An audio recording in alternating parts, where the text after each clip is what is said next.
भारत के इतिहास में 3 नाम अपने योगदान के लिए अमिट हो गए हैं।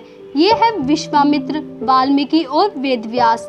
वाल्मीकि ने नई भाषा, नए छंद, नए कथ्य, नए अंदाज और भावभूमि के साथ पहला महाकाव्य रामायण लिखकर आदि कवि होने का गौरव पाया।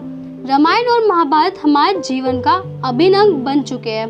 रामायण में जो परिचय हमें वाल्मीकि का मिलता है वह उस मुनि का है जिनका आश्रम गंगा के निकट बहने वाली नदी तमसा के किनारे पर था और जहाँ वे अपने शिष्यों के साथ एक श्रेष्ठ करुणापूर्ण हृदय वाले साधु व्यक्ति के रूप में जीवन बिताते थे। परंपरा वाल्मीकि को कुलपति कहती है और कुलपति का दर्जा सिर्फ उसी शिक्षक को मिलता है जिसके आश्रम में शिष्यों के आवास, भोजन, वस्त्र, शिक्षा आदि का प्रबंध हो। वाल्मीकि राम के समकालीन थे और उन्होंने रामायण तब लिखी जब रावण वध के बाद राम का राज्याभिषेक हो चुका था। रामायण में 7 कांड है और रामकथा की वास्तविक शुरुआत बालकांड के 5वें सर्ग से होती है। पहले के 4 सर्ग भूमिका के रूप में है जिनमें वाल्मीकि के जीवन की घटनाएं काव्य में बांध दी गई है। वाल्मीकि पहले व्यास थे, बाद में महामुनि हो गए। उन्होंने रामकथा लिखी। उनके जीवन की 2 महत्वपूर्ण घटनाएं हैं। एक क्रौंच पक्षी के वध की है जिसका प्रमाणिक विवरण वाल्मीकि रामायण के पहले 4 सर्गों में है। एक दिन सुबह गंगा के पास बहने वाली तमसा नदी के अत्यंत निर्मल जल वाले तीर्थ पर मुनि वाल्मीकि अपने शिष्य भरद्वाज के साथ स्नान के लिए गए। तब वहाँ नदी के किनारे पेड़ पर क्रौंच पक्षी का एक जोड़ा अपने में मगन था। तभी व्याध ने इस जोड़ में से एक क्रौंच को अपने बाण से मार गिराया। बस फिर क्या था, रोती हुई मादा क्रौंच भयानक विलाप करने लगी तो करुणा के महासागर वाल्मीकि का हृदय इस कदर पसीजा कि उनके हृदय में अचानक श्लोक फूट पड़ा। व्याध को मानो शाप देते हुए मुनि ने कहा कि अरे ओ शिकारी, तूने काम मोहित क्रौंच युगम में से एक को मार डाला, जा तुझे कभी चैन नहीं मिलेगा। वाल्मीकि श्लोक तो बोल गए पर वैदिक मंत्रों को सुनने बोलने के अभ्यस्त वे सोचने लगे कि उनके मुंह से क्या निकल गया। शोक के अभिभूत उनके हृदय से यह क्या फूट पड़ा। उनका शिष्य पटु था।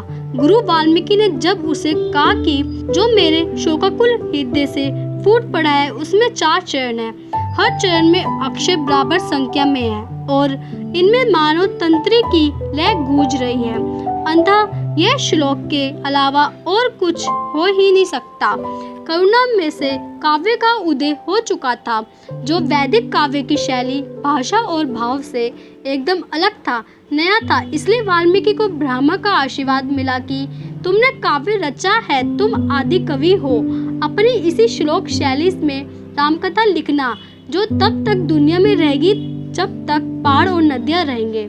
जोड़ने वाली बात छोटी सी बस इतनी भर है कि कैसे एक व्याध ने उस महामुनि को द्रवित कर दिया जो खुद भी कभी व्याध कर्म किया करते थे। प्रकृति भी कैसे कैसे संयोग बनाती है। वाल्मीकि के जीवन में दूसरी महत्वपूर्ण घटना तब घटी जब वे अपने ओर से रामायण की रचना पूरी कर चुके थे। राम द्वारा परित्यक्ता गंभीरनी सीता भटकती हुई उनके आश्रम में आ पहुंची तो मानो वाल्मीकि के पितृ हृदय में एक भूकंप सा आ गया। बेटे की तरह सीता को उन्होंने अपने आश्रम में रखा। वहाँ सीता ने 2 जुड़वा बेटे कुश और लव को जन्म दिया। दोनों बच्चों को वाल्मीकि ने हर तरह की शिक्षा दीक्षा प्रदान की। वहीं रहकर बच्चों ने अस्त्र विद्या पाई। इन्हीं बच्चों को मुनि ने अपने रामकथा याद कराई जो उन्होंने सीता के आने के बाद फिर से लिखनी शुरू की थी और उसे नाम दिया था उत्तरकांड।